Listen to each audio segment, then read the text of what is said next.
But the one I did play was Dread Templar. Is that what it's called? Yep. Yes. That game looks Dread rad. Templar. Yeah. It's pretty cool.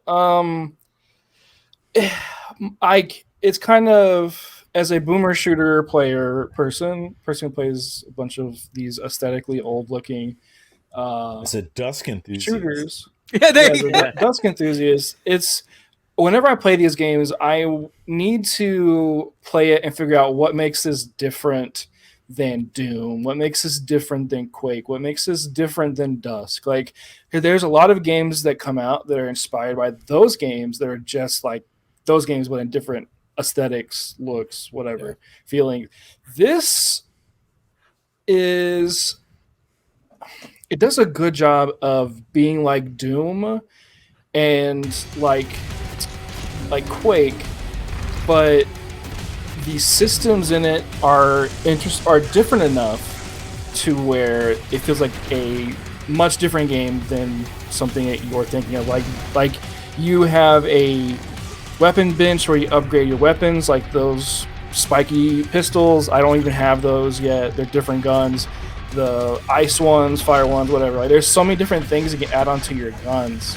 It's really cool, and there's a bunch of little mods you can find. You have to find through exploration of levels, which is like, it's an insane amount of secrets hiding. You have to like actually try, and you're descending the layers of hell to get revenge for someone. But yeah, it's good. It feels really good to play. The main mechanic really is the second ability of the weapon. So like the right click, you can, for some guns like the pistols, you can swap those out to be dual auto or single shot, or you can swap between the shotgun to be a double barrel single shot.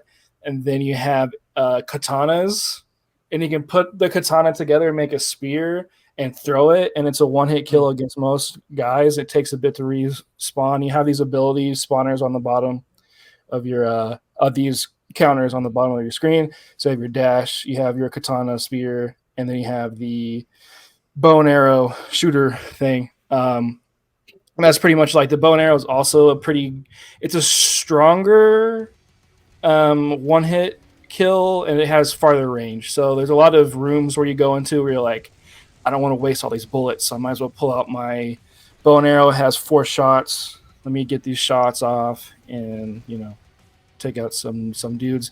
But the powerful shot is only on a cooldown, so it's kind of you have to balance those CDs differently than you would in other games. But yeah, it's definitely good. It's definitely the better. Cultic was good. This one's good. So it's kind of in that vein where it's like, oh, this is doing something I find pretty interesting. So, and I love the variety of weapons. I realized I had a code for this in early access for like the last year and didn't realize I played a preview of it and then some other stuff. And then so you get the full release code, and I opened up my Steam Deck. It's like, you have Dread Templar. I'm like, oh wait, I did have that. All the weapons. Leaving early access is the most exciting part about this trailer. So like the weapons, what's really cool is like these are all the same weapons you start the game with. They're just different things you've added on to it. Sure. Yeah. That's a cool twist to this. Yeah. Like so it's like you have your 4 mainstays. You get good with those. Let's add things on top of it and see how crazy we can get.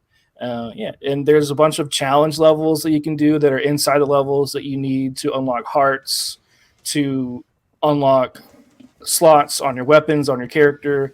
There's a lot of things to explore. It just feels like I keep comparing it to like Doom and Quake, but it honestly, if someone gave me this game and said, hey, play this old game from 2002, I wouldn't think any different. Like, it just feels like a game straight out of that kind of era. It's definitely a cool game. So worth checking out.